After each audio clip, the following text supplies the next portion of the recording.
Students, हम 9th class की SST की वर्कशीट नंबर 14 करेंगे। आज डेट है 7 अगस्त 2021। यहाँ पर अपना नेम लिखना है, यहाँ पर अपनी क्लास का नेम। तो हमारा आज का टॉपिक है प्रायद्वीपीय पठार। ज्योग्राफी का सेकंड चैप्टर है भारत का भौतिक स्वरूप। इसमें हमारा आज टॉपिक है प्रायद्वीपीय पठार, ज्योग्राफी का ये। तो आगे देखते हैं। यह मेज की आकृति वाले स्थल होते हैं जो पुराने रवादार, दानेदार, आग्नेय तथा रूपांतरित शैलों से बने होते हैं। यह धरती के प्राचीनतम भूभाग का हिस्सा है, यानी कि पुराने, जहाँ चौड़ी तथा छिछली घाटियाँ एवं गोलाकार पहाड़ियाँ मिलती हैं। चौड़ी, छिछली और गोलाकार।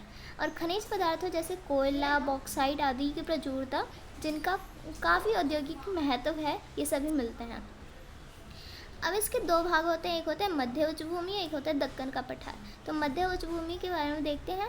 नर्मदा नदी के उत्तर में स्थित है और अधिकांश भाग मालवा के पठार पर फैला है। इसका जो अधिकांश भाग है, अधिक से अधिक भाग, वो मालवा के पठार पर फैला है। और ये पश्चिम में चौड़ी लेकिन पूर्व में संकीर्ण है। और पूर्वी विस्तार को स्थानीय रूप से बुंदेलखंड और बघेलखंड के नाम से जाना जाता है। पूर्वी यानी जो पूर्व हिस्सा है, और जो आगे बढ़कर छोटा नागौर का पठार दर्शाता है। इस क्षेत्र में बहने वाली नदियां हैं चंबल, बेतवा, केन, दामोदर। ये सब मध्य भूमि की तरफ बहने वाली नदियां हैं। और दक्कन का पठार ये पश्चिम में ऊंचा एवं पूर्व की ओर कम ढाल वाला है।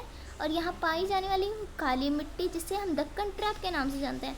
यहाँ पर कौन सी मिट्टी पाई जाती है? काली मिट्टी, जिसे हम दक्कन ट्रैप के नाम से जानते हैं। और ज्वालामुखी निक्षेप से बना है। यह कपास की खेती के लिए सबसे उपयुक्त है। यहाँ पर कपास की खेती के लिए सबसे उपयुक्त माना जाता है। और नर्मदा नदी के दक्षिण में स्थित त्रिभुजाकार आकृति, जिसका आधार उत्तर की ओर सतपुड़ा की श्रेणी और पश्चिमी सिरे पर पूर्वी घाट तथा पूर्वी सिरे पर पश्चिमी घाट स्थित है। ये हो गया दक्कन का पठार। अब पूर्वी घाट, तो पूर्वी घाट के बारे में पढ़ते हैं। दो घाट है, एक पूर्वी घाट, एक पश्चिम घाट। तो औसत ऊंचाई इसकी है 600 मीटर। और विस्तार यानी कि कहाँ तक फैला है? तो महानदी घाटी से दक्षिण में नीलगिरी तक।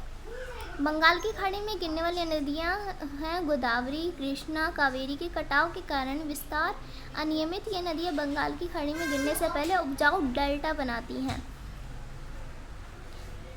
अब सर्वोच्च शिखर, तो महेंद्रगिरी है सर्वोच्च शिखर, और जिसकी ऊंचाई कितनी है? 1501 मीटर। फिर उंडंग मंडल, तो यह महत्वपूर्ण पर्यटन स्थल है। फिर है पश्चिमी घाट के बारे में। तो पश्चिमी घाट पूर्वी घाट की अपेक्षा ऊंची और सतत है, और जिसकी औसत ऊंचाई है 900 मीटर से 1600 मीटर। और पश्चिमी घाट की नदियां नर्मदा, ताप्ती, शरावती अरब सागर में गिरने से पहले एस्चुरी बनाती हैं। और शरावती नदी पर भारत का सबसे ऊंचा जलप्रपात है, जिसे हम किससे जानते? जोग जलप्रपात स्थित है। वर्षा होती है पश्चिमी घाट में। पर्वतीय सर्वोच्च शिखर है अनाईमुडी, और जिसकी ऊंचाई कितनी है? 2695 मीटर। फिर इसमें क्वेश्चन है। तो फर्स्ट क्वेश्चन है, कौन सा भारतीय भूभाग ज्वालामुखी निक्षेपों से बना? तो हमने अभी पढ़ा, तो इसका आंसर करते हैं। तो फर्स्ट का आंसर होगा दक्कन का पठार।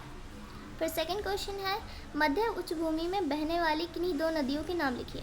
तो मध्य उच्च भूमि में बहने वाली दो नदियों के नाम नर्मदा नदी और तापी नदी। फिर है पूर्वी घाट का विस्तार पश्चिमी घाट की तरह सतत क्यों नहीं है? तो पूर्वी घाट की तरह